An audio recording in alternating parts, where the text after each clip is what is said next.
wife had an affair years ago. She's talking to him again. My wife had an affair years ago. I just found out she's talking to him again. And now I want a divorce. 4 years ago, I went through what I then believed was the worst experience of my life.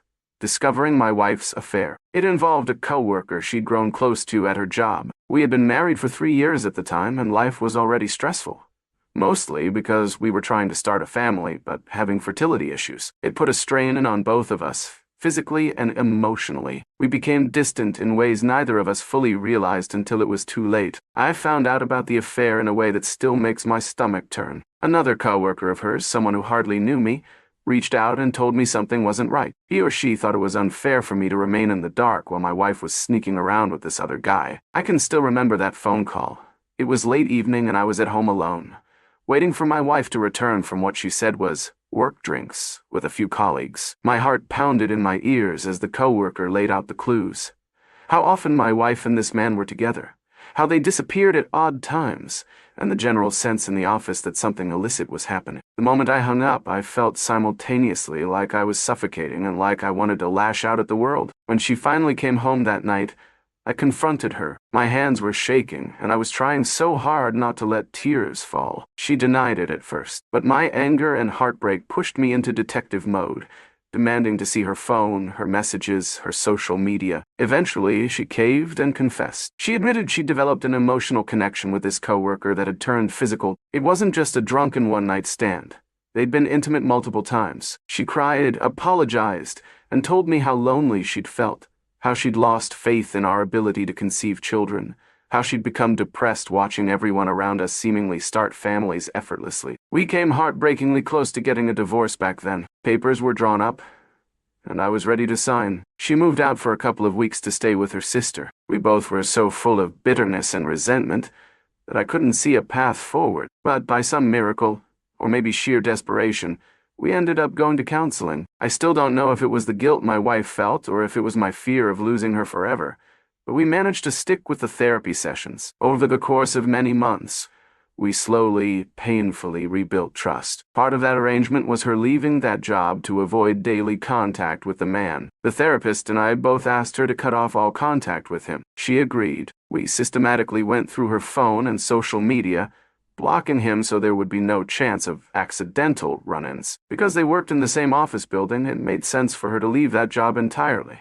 which she did. For the next few years, we worked meticulously on our marriage, chiseling away at the pain. We took the counselor's advice, planned a weekly date night, made time to communicate openly, and did check-ins about our emotional states. I am generally not the flowers and love notes guy, but I became that guy. I brought her flowers at least once a week, left sticky notes by the coffee maker telling her I loved her, or wrote short letters telling her how much she meant to me. As time passed, we hit a decent stride. The sense of betrayal receded, if never fully vanished. She was extra loving and considerate, and I tried to reciprocate as best I could. It genuinely felt like we had reached a new level of closeness. Despite our fertility struggles, we managed to conceive, and that was an unbelievable blessing. Our little boy was born a year ago, and it's been a whirlwind of sleepless nights and unconditional love since then. The last couple of years I've become comfortable enough that I stopped feeling the need to snoop on her. At first,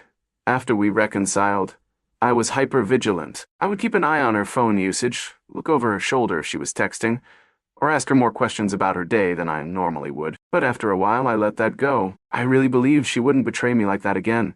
After all, she saw how close we came to ending our marriage. Then came yesterday, a day that has now overshadowed the previous heartbreak. We were at the gym together, something we try to do weekly for our health, and also as a small bonding activity. After our workout, she went to shower, and I was sitting in the lobby area, waiting. I'd left my phone at home by accident, which is rare for me, so I grabbed hers to pass the time. I had no malicious intent. I wasn't trying to dig through her personal stuff. I genuinely just wanted to scroll through social media out of boredom. But then I noticed a message notification on Instagram. My curiosity got the better of me. I knew I should respect her privacy, especially given how sensitive things have been in the past.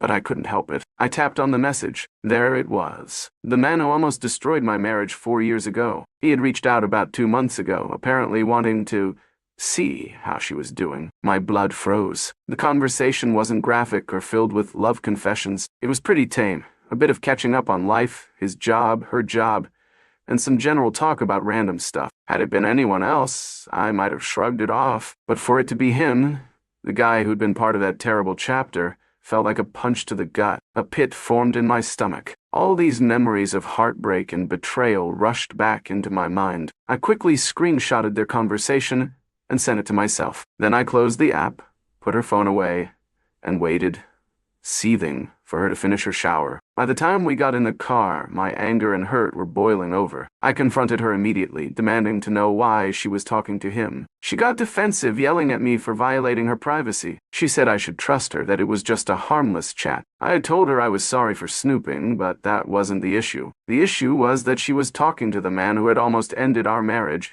and never mentioned it to me. That secrecy felt like a betrayal all over again. In the heat of the moment, I said, "I want a divorce." The words came out almost instinctively, like my subconscious had been holding onto that ultimatum for years, waiting for the smallest sign of broken trust to appear. She went silent, and we drove home with tension so thick it felt physical. Once home, she immediately packed a small bag, left without telling me where she was going, and refused to answer any of my calls. That night, I felt numb. Part of me wondered if I'd overreacted. They hadn't planned a secret rendezvous in their messages, and there was no overt flirting that I could see. But it's the principle.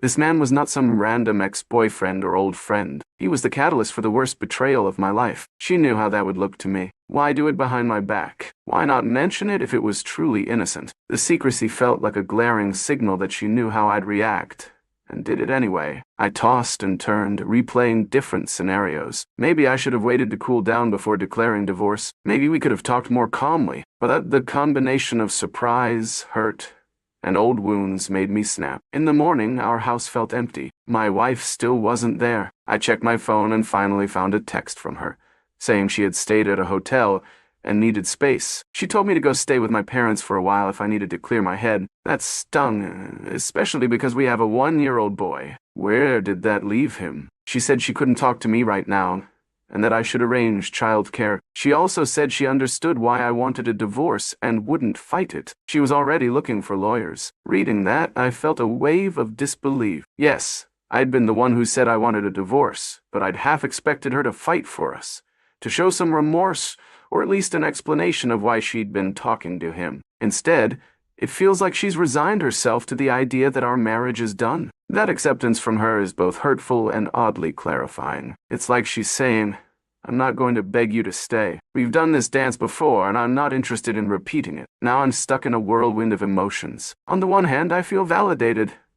My instincts were right to sense betrayal, and her refusal to even try to salvage things suggests she knew she was out of line. On the other hand, I'm devastated because I've genuinely enjoyed our last couple of years together. Despite the baggage, we formed what I thought was a stable, loving environment for our son. My biggest fear now is how this divorce will affect him. He's only a year old, but these decisions shape the entire landscape of his childhood. I don't want him growing up in a broken home. Yet, I also can't stay in a marriage where I'm constantly worried she might reconnect with the man who once tore us apart. I keep questioning if I'm overreacting. The messages themselves weren't incriminating, but it's the principle that truly matters. She knew I'd feel betrayed if she ever talked to him again, and she did it anyway, secretly. She never told me he reached out, never explained or asked if it was okay to respond. If it was just a casual, innocent conversation, why hide it? Why not be open about it and reassure me that it was just small talk? The largest piece of my heartbreak is that it reopens all the pain from 4 years ago. I remember how I felt worthless, how I questioned everything about our relationship. I'd worked so hard to rebuild trust and let go of that old resentment. Now it feels undone,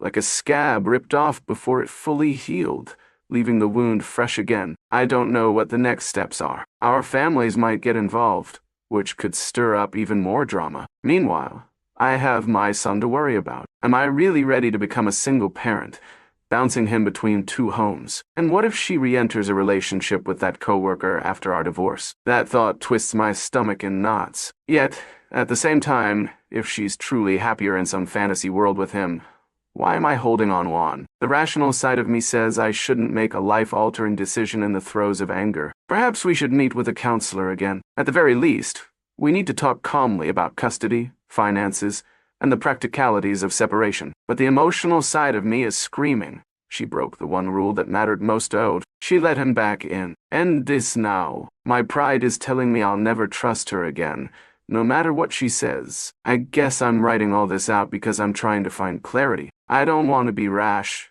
but I also can't live in a cloud of suspicion. The heartbreak from her affair was enough to nearly destroy me once.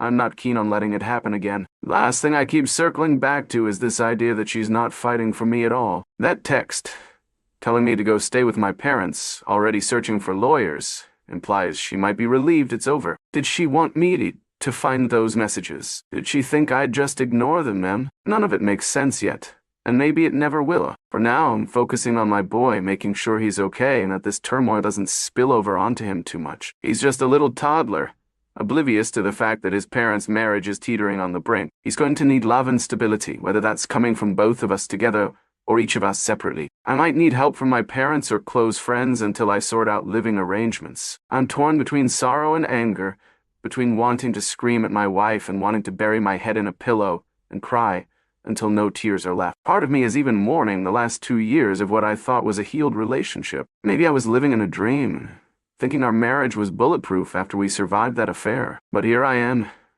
newly reminded that trust can be fragile, and one conversation with the wrong person can tear open old wounds. Whether or not I'm overreacting, it's how I feel. Betrayed, disrespected, and back in that same pit of heartbreak. So, I think about divorce. It feels final and terrifying, but also like a protective measure. Do I want to go through this pain again in another year? Or 4? I still don't have all the answers. I'm not sure if, when she comes back, we'll have a calm talk or a screaming match. Right now, it looks like she's already resigned, and that might be enough to tell me the marriage is over. Whatever happens next, I want to do right by our son, and somehow find a way to heal from this all too familiar heartbreak.